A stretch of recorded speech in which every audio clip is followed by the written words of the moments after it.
Next up, we're going to take a look at the destroy attribute. Now, I'm sure you can use your imagination, think of a million different ways that you would want to destroy an actor in your stage. Perhaps when a certain time limit runs out and an actor is destroyed, or when it comes in contact with a bunch of spikes or fire or an enemy, it might be destroyed, or maybe when an actor is impacted by some bullets, you also want it to be destroyed.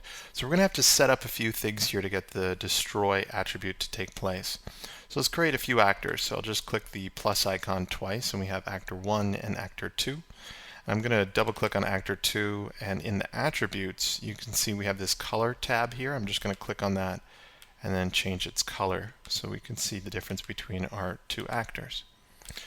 So we'll drag these here into the stage, and we have actor 1, which is white, and actor 2, which is blue.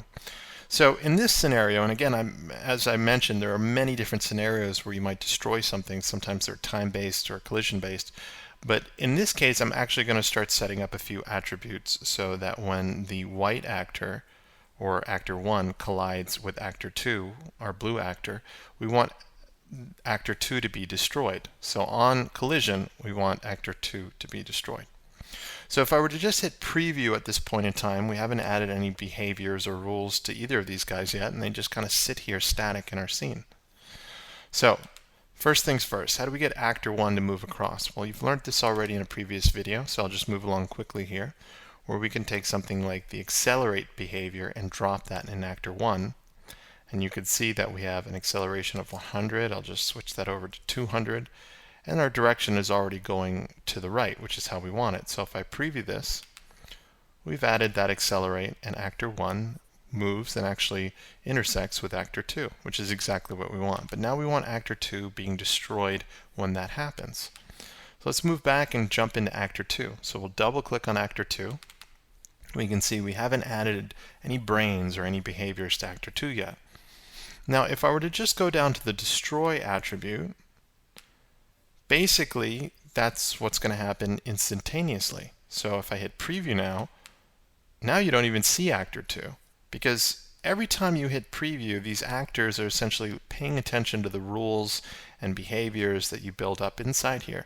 So actor 1, if we look at it, is listening to its first behavior or attribute, and you're saying, well, I want you to accelerate. And actor 2 is listening to its first behavior, which is saying, well, I want you to be destroyed instantaneously. And this is a computer, so everything is processed really, really, really fast. So this is a very powerful thing you're about to learn inside Game Salad. And this really makes all the difference from just making cubes kind of float around in space to really getting into the interaction of game design. And that's creating a rule. So far we've just added behaviors. Now we're going to create our first rule. So we can click up here where it says create rule. And we got this new box that shows up. So don't be too confused by this yet. There's a lot of different things that we can kind of choose in these pull downs, and we'll get to each one, so don't be overwhelmed. But this process is actually really, really simple. Let me just remove the destroyer for right now. So we created a new rule, and let's read what's going on here.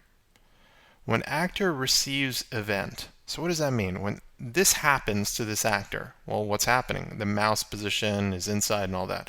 What we want to do is we want to switch this. When actor overlaps or collides with actor 1, what do we want to happen? So if I did that too fast, let me do that one more time. We want to create a rule, and we want to say when actor overlaps and collides with actor 2, we want something to happen. So now we tell GameSolid what is it that we want to happen. Well, in this case, we want it to destroy.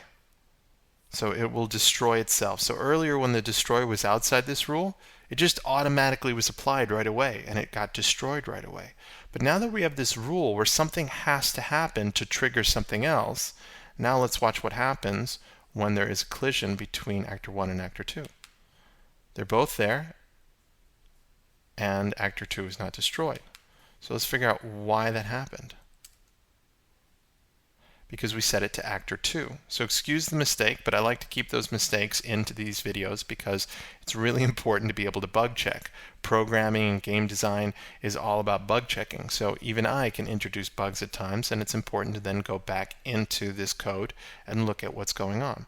So basically what I said is actor 2 can't collide with itself to destroy itself.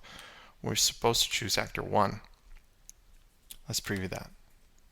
So actor 1 collides with actor 2, and bam, it's destroyed. Let's preview that one more time. Actor 1 collides with actor 2, boom, it's destroyed.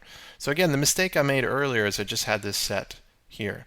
And I'm going to leave that in this video, even though it's embarrassing, even when your teacher makes mistakes from time to time, because it's so important not to get frustrated. You will create lots and lots of mistakes here inside Game Salad. It's usually just a quick flip of the switch here that you forgot to do. So actor 2 couldn't collide with itself, it needed to collide with actor 1, and we have that set up right. So take a moment to have one actor collide with another actor, and then when that happens, use a rule to trigger an event like destroy. So as I said earlier in the video, there's a lot of different ways that you might use the destroy attribute. So let's just try another one. So I'm going to create a new actor, now a blank actor 1, and I'm going to drag that into my stage. And if I double click on actor 1 and just drag destroy, as we saw earlier, now that we have no rule, it's just applying this right away. So if I hit preview, we don't even see actor 1. It's just instantaneously destroyed before we can even see it here in our stage. So we can actually create another rule, or in this case, I'm going to jump ahead a few attributes and I'm going to come down to timer. So I'm going to drag the timer into this area, and you can see we have a timer and destroy. So I'm going to drag destroy into that timer. So now we've essentially created another type of rule where something has to happen before something else is triggered. So we're going to switch this to after. Our timer says after 5 seconds, destroy this actor. See how we're starting to build this language here? So let's click preview and let's count down 5, 4, 3, 2, and 1, and boom, our actor has been destroyed after 5 seconds. And of course, we can switch this up and make it something like 2 seconds, preview that, 1 and 2, boom, our actor is destroyed. So now you know how to destroy an actor in 2 different ways. One, by creating a rule and creating that collision rule, and 2, by applying a timer, which we jumped ahead and grabbed a timer and applied that. So take a moment to practice destroying an actor in 2 ways. 1, by having an actor collide with it, and 2, by having a timer go off so that you can actually destroy that actor.